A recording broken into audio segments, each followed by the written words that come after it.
But the choice is theirs. Kenyans will have the final say. Not divisive politics or external powers. Our choice is sovereign. Our nation is ours to shape and build.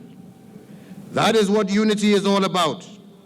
I do not have to remind you what this unity looks like.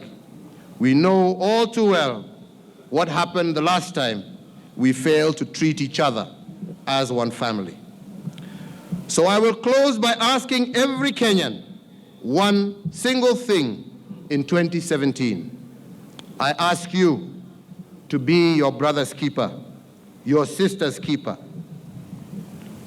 I cannot close without stressing the urgency for Kenyans to unite, as this is the basis for defeating poverty.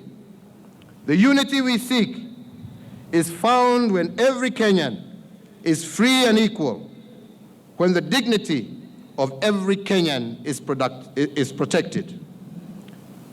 None of us can do this alone. We will either do it together or not at all. So my call is, come and let's be our brother's keeper.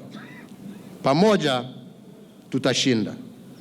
I urge every citizen of this nation to make a bold determination that we are going to stick together and that we are going to work together for a prosperous Kenya, and a Kenya where each and every one of us will be proud to call home.